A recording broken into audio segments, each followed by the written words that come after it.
We are here this morning to discuss something absolutely essential, a question that reaches right down to the root of human misery. From childhood, we are conditioned to treat life with an overwhelming, crushing seriousness. This very seriousness, this gravity, is often upheld as a virtue, a mark of maturity or profundity. But if we dare to look at it, without the filter of our cultural conditioning, what is this seriousness? Is it genuine clarity, or is it merely the accumulated weight of our contradictions, our fears and our anxieties? Look at your own life, the daily existence you lead, from the moment you wake until you sleep. It is not a serene path. It is a battlefield, a constant struggle, not only outwardly in the office, the family and the community, but profoundly within. Our life, what we call living, is pain, fear, despair, anxiety, with enormous sorrow constantly shadowing us. And we take this struggle, this state of disarray, this frightening mess with utmost solemnity. But what is the origin of this struggle, this deep disorder? We spend our energy describing this struggle endlessly, piling words upon words, attempting to arrive at various intellectual conclusions. Yet, out of all this verbal confusion, if there is one clear action, that action is worth 10,000 words. And the action we must take is to observe the core confusion within us. Most of us are afraid to act because we are so inwardly confused, contradictory, and miserable. We desperately hope that out of this confusion, out of this disarray, some kind of clarity could magically come into being. But clarity is not a product of confusion. If this message has ignited a spark within you, show it with a like.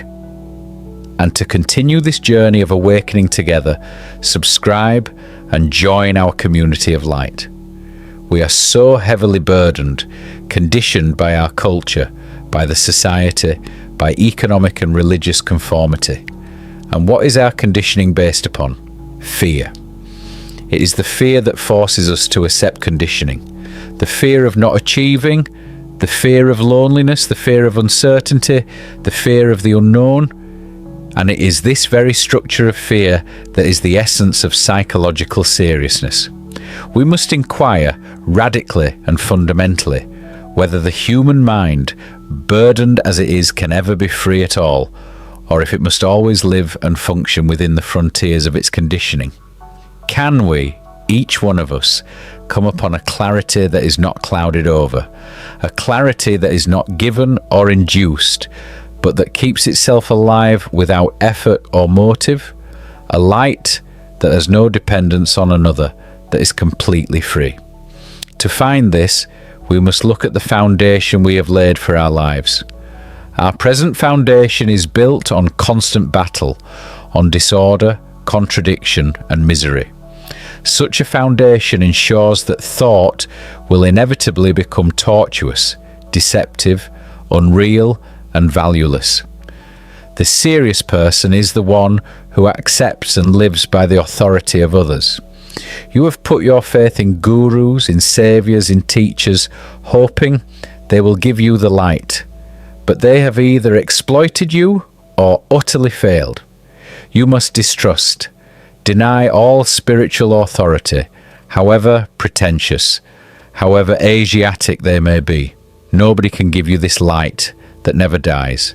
So if we deny all external authority, and if we see clearly that the seriousness of our life is built upon the confusion of struggle and fear, where do we begin?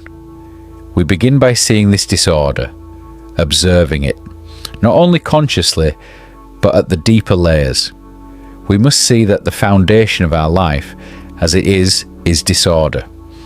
And laying the right foundation, the foundation of order and depth, is the beginning of meditation. This order is virtue. The challenge is not to escape from life, but to bring about order in this confusion, not through effort, because every effort distorts the mind. To see the truth, the mind must be absolutely clear, without any distortion, compulsion, or direction. This is the necessary investigation. We must be willing to see that this seriousness, this gravity, is merely the reflection of a life rooted in fear. And where there is fear, there can be no love. The trap of seriousness, observation and psychological freedom. We are here this morning to discuss something absolutely essential, a question that reaches right down to the root of human misery. From childhood, we are conditioned to treat life with an overwhelming, crushing seriousness. This very seriousness, this gravity, is often upheld as a virtue, a mark of maturity or profundity. But if we dare to look at it without the filter of our cultural conditioning, what is this seriousness? Is it genuine clarity, or is it merely the accumulated weight of our contradictions, our fears and our anxieties?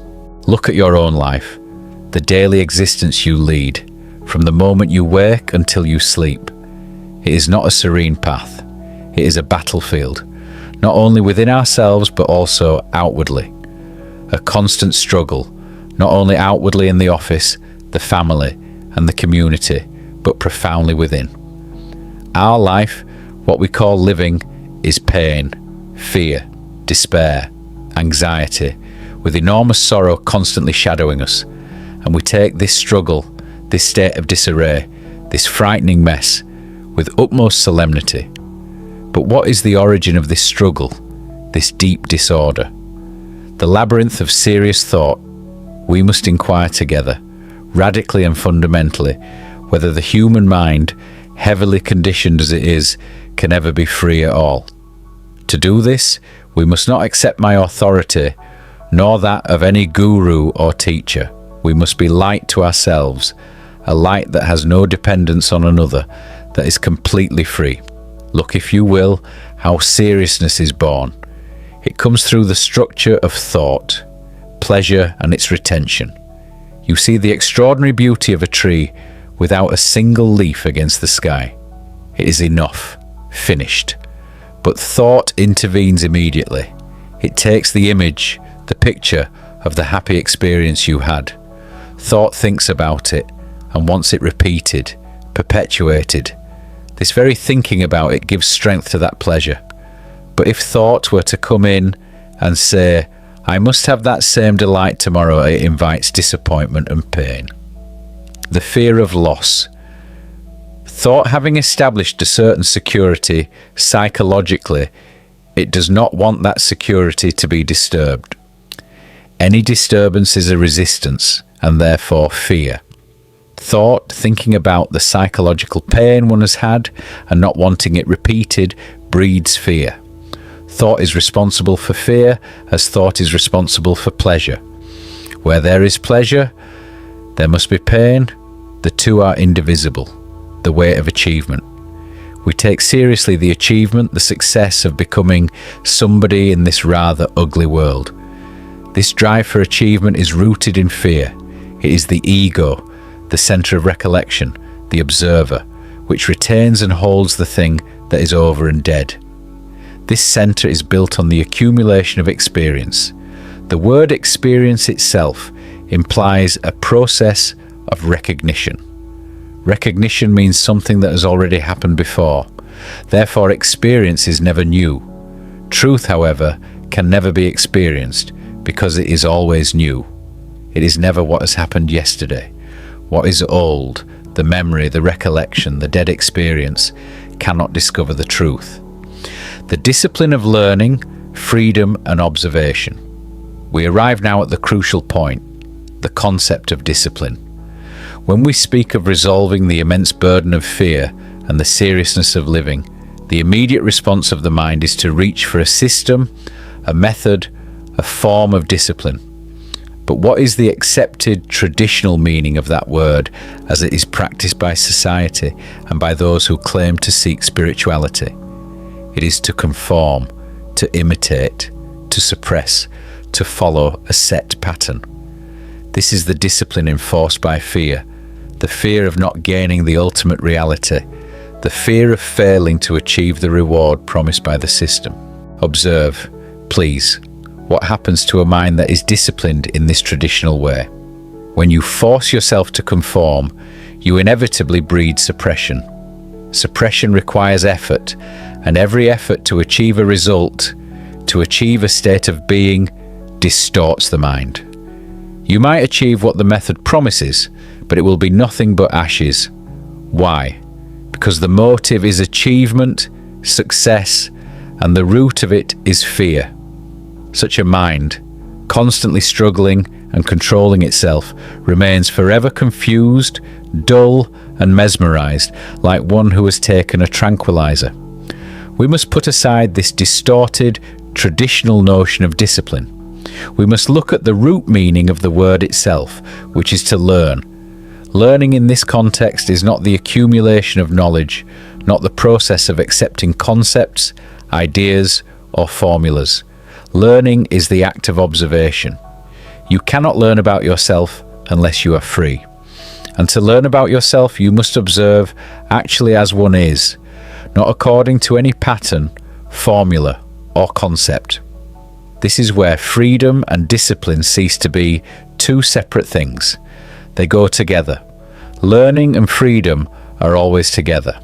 When you look at your fear, your anxiety, your disarray, your loneliness, when you observe it without trying to suppress it, without trying to escape from it, and without developing courage or resistance against it, when you simply look, that observation, that perception, that seeing brings about its own discipline. This discipline, which is learning, is not imposed by the mind in order to achieve a result. It is born out of the sheer attention given to what is. In this act of learning, there is no conformity, no imitation, no suppression, no control whatsoever. The psychological seriousness we discussed earlier is the outcome of a mind trying to be disciplined by controlling, by following, by imitating. But the true seriousness lies in the intensity and the depth of your observation. When you are completely aware of the confusion, the misery, the fear in which you are trapped, then that awareness, that seeing, is the discipline itself. It is a light that you come upon for yourself. This discipline of learning is the only foundation for order. Without this order, which is virtue and has nothing to do with social morality, thought will always remain tortuous and unreal. To look deeply into the question of fear, to go into it so completely that your mind is never afraid, requires this discipline of learning. It is not merely the scientific observation, but the flight of the eagle that doesn't leave a mark at all. The perception itself is the action of learning. The clarity which is not. Thought we have established that the heaviness of our lives, the crushing sense of seriousness, is merely the accumulated sum of thought's mechanism, the tenacious pursuit of yesterday's pleasure and the terrifying anticipation of tomorrow's pain. Thought, with its inherent machinery of retention and projection, is the very fabric of this misery that we mistakenly call living. But now, please, we must turn our attention to the act of observation. Not the observation of a scientist looking through a microscope, but the observation of a mind that is watching itself, the observation without the observer. This is the key. What happens when you observe fear, for instance, without the slightest movement of the entity we call the I? You must see that if you say, "I must get rid of this fear," or "I must transform it," that very assertion is another form of effort, an extension of fear, a desire for a result. It is the ego, the observer, trying to manipulate the observed. If you simply allow fear or anxiety or loneliness to be without judgment, without condemnation, and without the hidden motive to escape from it, what then is revealed? We find that when thought, with its ceaseless chatter and its mechanical movement between the past and the future, ceases to interfere, ceases to inject its twist into the present moment, something profound and simple occurs. It is a state of clarity. Listen to this very carefully. This clarity is not the eventual prize of a lengthy spiritual discipline. It is not a reward handed out by some distant theological authority, nor is it the culmination of exhaustive moral effort. It is not some mystical, awe-inspiring state to be sought out. And most importantly, it is not an experience. Why is it not an experience? Because the psychological experience, as we commonly understand it, is always based on recognition. Recognition necessitates memory, and memory is the substance of the past. If I were to claim I am experiencing clarity, then the experiencer, the I, must have already known or recorded that state before. And anything that is known that is recorded is old, dead, and therefore contaminated by time. The clarity we are discussing is, therefore, a state where the mind is undistorted. It is not bent by effort, not corrupted by compulsion, not channeled by a premeditated goal. It is a mind that is not seeking anything, because the very act of seeking is the movement of discontent, fueled by thought and time. The mind, being free of this ceaseless interference, free of that psychological twist that thought imposes on beauty and pleasure, the thought that says, I saw the mountain, it was beautiful, I must have that sensation again. Such a mind is fundamentally different. It is then capable of entering into contact with that which is not of time. Do you grasp the full weight of this statement? Thought is psychological time. It is the measure, the yesterday and the tomorrow. The seriousness that burdens us is the accumulation of time upon the spirit. When the mind is still, not forced into stillness, but still from the observation of its own restless mechanics, a state comes into being. This state is the eternal present. It is not a romantic philosophical concept, but a living reality that is not pieced together from the fragments of memory. Therefore, when we suggest don't take life too seriously, we are proposing something utterly radical and demanding the highest intelligence. We are not advocating for some flippant, easygoing superficiality. On the contrary, we are demanding a total psychological revolution. We are demanding that you cease to give reality to the illusory fabrications of thought. The pleasure that must be repeated, the fear that must project pain, the psychological identity, the ego that we have built through struggle and accumulation. All of this is a debilitating fiction that we honour with our gravity and our seriousness. True lightness is this total psychological freedom. It is the state of a mind without dependency, a mind so entirely transparent and unmarked that it is capable of seeing the truth directly, of inquiring deeply, without the slightest distortion caused by fear. Without this fundamental freedom, which is the beginning, not the final goal, you cannot truly explore, investigate, or examine what is. The flight of the eagle leaves no mark in the sky. Freedom is not the accumulation of spiritual experiences, is it? It is not a collection of virtues or pleasant memories to cling to. It is the ending of the psychological mark. It is a mind that in every single moment is new, unburdened by the weight of its own past. A mind can only be truly new when there is no longer any trace of the accumulation of the psychological I. Now, if pleasure is the child of thought and inevitably breeds its opposite, fear, then we must ask, is there a joy that is not the property of time? Is there something that is not the pleasure that is sought, but a bliss that is the very condition of the undeformed mind?